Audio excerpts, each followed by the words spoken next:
question qui se pose dans l'optique de la bataille idéologique, culturelle contre l'extrême droite, qui nous occupe dans cette table ronde, c'est comment on peut sortir structurellement de la tendance à l'extrême droitisation médiatique.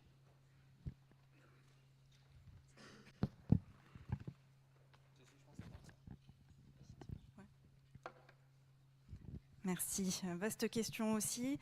Alors évidemment, Acrimed n'a pas de solution clé en main, donc je vais plutôt essayer d'exposer comment d'abord on se pose cette question en fait, et tenter de répondre un peu en 3 temps, en partant d'abord déjà de ce que nous enseignent en fait les mécanismes de l'extrême droitisation qu'on a décrit dans le livre, hein, pour lutter efficacement sur ce terrain, en apportant ensuite modestement bien sûr les perspectives qu'Acrimed met sur la table, et enfin en posant peut-être des questions d'ordre plus stratégique, on va dire, mais loin d'être secondaire, puisqu'on le verra, si on décide d'entreprendre des transformations substantielles du secteur des médias en vue d'une réappropriation démocratique des moyens d'information, alors il va falloir réfléchir aussi à comment on légitime ce projet, comment on le rend crédible, acceptable auprès d'une large partie de la population, mais également auprès de ce vaste ensemble professionnel hétérogène qu'on appelle les journalistes. Et spoiler, ça ne va pas forcément bien se passer. Alors si on prend au sérieux en fait les mécanismes qui concourent depuis des décennies à cette extrême droitisation des médias, décrit dans les 2 chapitres que tu viens de citer, donc la consolidation, je rappelle vite, je ne m'étends pas, mais la consolidation d'un pôle réactionnaire, y compris la circulation bien au-delà du pôle Bolloré, des chroniqueurs, journalistes, experts réactionnaires, etc. La saturation de l'agenda médiatique autour des thématiques fétiches, historiques de l'extrême droite que sont islam, immigration, insécurité, la dépolitisation de la politique, la dépolitisation notamment, la médiocrité du journalisme politique, il faut quand même y insister, ça a été dit en introduction.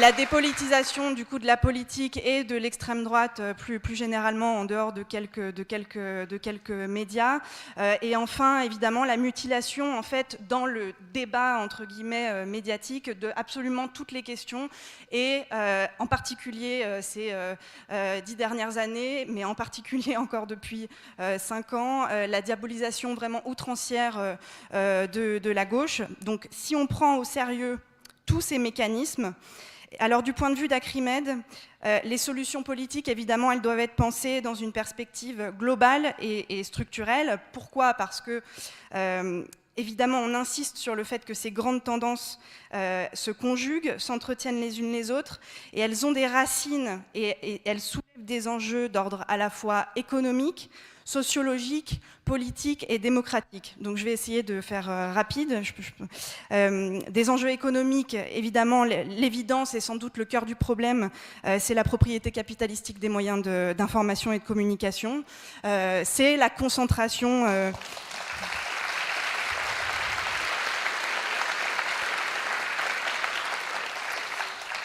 C'est la concentration sans limite qui est permise par la passivité des pouvoirs publics et de l'Arcom en matière de régulation, celle qui permet par exemple à Vincent Bolloré d'étendre évidemment sa sphère d'influence. Et c'est pas une petite affaire, hein, compte tenu évidemment de la force de frappe que sont capables de déployer ces entreprises de presse, en particulier aussi en période électorale. On a vu dernièrement que, par exemple, c'était tout à fait possible de bouleverser du jour au lendemain une grille éditoriale, de virer des journalistes pour mettre à leur place Hanouna. C'est possible sans qu'il se passe grand-chose.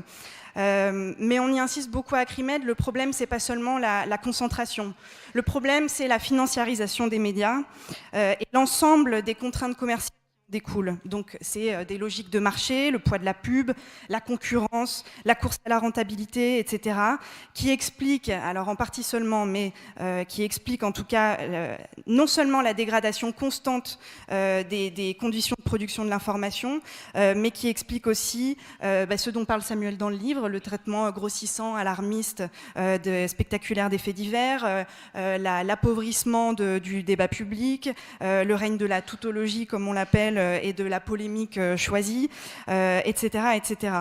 Et évidemment, le problème, on le rappelle aussi souvent, c'est pas que Bolloré, parce qu'on connaît en fait le poids de l'idéologie et des politiques néolibérales dans l'enracinement de l'extrême droite.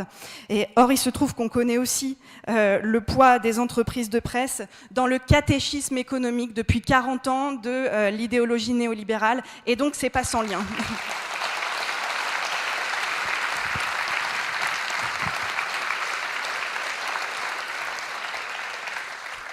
Alors ça soulève aussi des problèmes démocratiques à l'intérieur des médias dominants, parce qu'il en est aussi beaucoup question dans notre chapitre. Pour nous, l'extrême droitisation, c'est vraiment un processus qui s'opère par le haut, c'est-à-dire au niveau des dirigeants de médias et des chefferies éditoriales, aussi les personnalités les plus en vue, notamment dans l'audiovisuel, c'est-à-dire là où se concentre le pouvoir éditorial.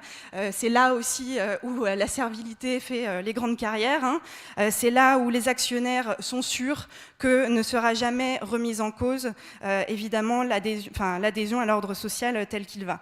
Et donc, nous, à Acrimed, on ne cesse de documenter la radicalisation des chefferies médiatiques, sociologiquement solidaires des intérêts des classes dirigeantes, et à mesure que se droitise le champ politique. Donc, ça pose des questions démocratiques, dans le sens où ça doit nous interroger sur la manière dont se distribue et dont se répartit le pouvoir éditorial, mais pas seulement le pouvoir éditorial, au sein d'une rédaction. Des questions sociologiques aussi, puisqu'on ne peut pas déconnecter le processus d'extrême droitisation. En particulier, on l'a beaucoup évoqué si l'on s'intéresse au traitement du racisme, de l'homogénéité ethnosociale qui marque cette profession.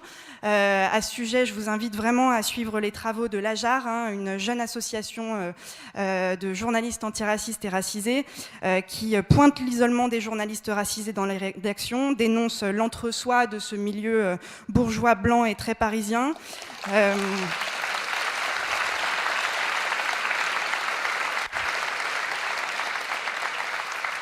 Qui pointe aussi la reproduction sociale à l'œuvre dans cette profession, tous les dispositifs qui y concourent et puis qui contribuent à restreindre l'accès à ce métier. Et enfin, ça pose des questions politiques, évidemment, sur les pratiques des journalistes et des journalistes politiques en particulier.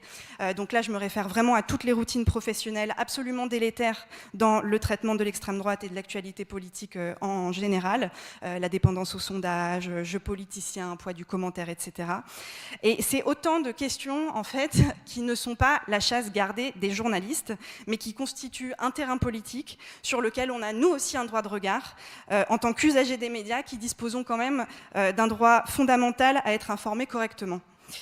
Donc si on s'accorde sur ces différents diagnostics, alors on se rend compte qu'évidemment on fait face à un problème structurel et qu'il faut l'affronter comme tel.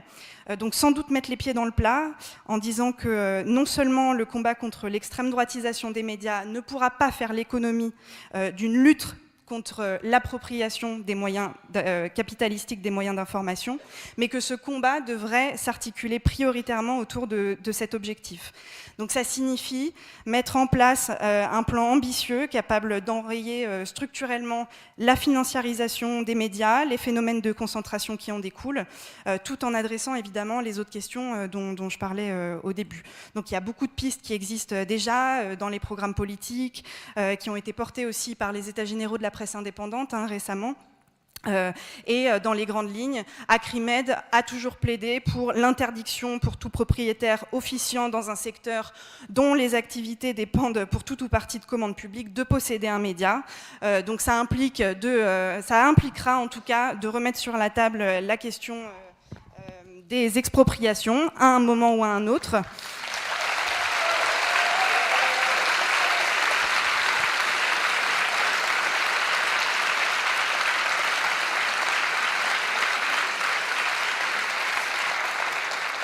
Le renforcement drastique des seuils de concentration, l'idéal restant ce qui avait été préconisé, Yoann Chapouton en parlait au début par le CNR, un propriétaire, un média, la création d'un statut juridique des rédactions sur lequel seraient indexées des dispositions à même de vraiment consacrer un droit de regard réel et efficace, contraignant des journalistes et des salariés des médias à l'égard des orientations éditoriales et politiques du média, refonte du service public, donc adresser la question du financement, évidemment hausse des effectifs, lutte contre toutes les formes de précarisation, adresser aussi la question fondamentale de l'externalisation des programmes par le service public, c'est très important, le mode de nomination des dirigeants, etc.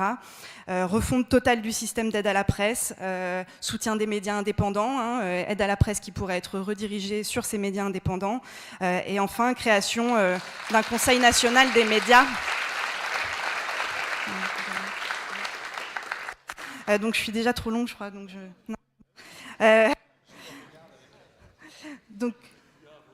Donc, voilà, après il y a d'autres projets qui existent, je vous renvoie aussi qui peuvent être complémentaires, qui ne sont pas sur la même ligne, mais je vous renvoie à ce que Pierre Rimbert avait fait dans le monde diplomatique en 2014, qui lui est plus sur des services mutualisés, cotisation, information, etc., mais c'est pas forcément incompatible.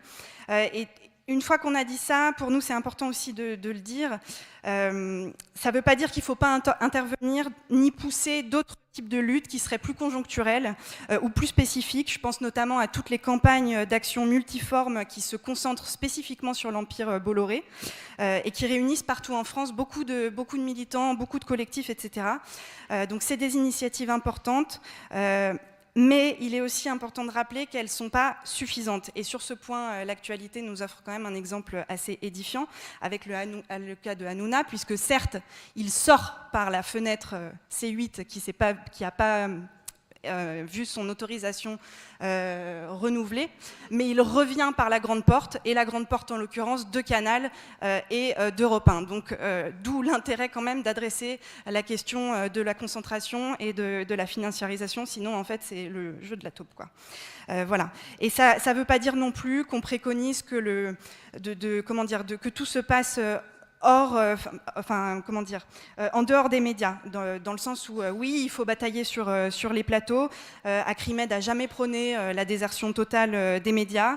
Simplement, on a toujours dit qu'il fallait vraiment politiser le rapport aux médias, donc réfléchir à ce que, y compris provoque la surmédiatisation chez les individus, dans les collectifs, etc.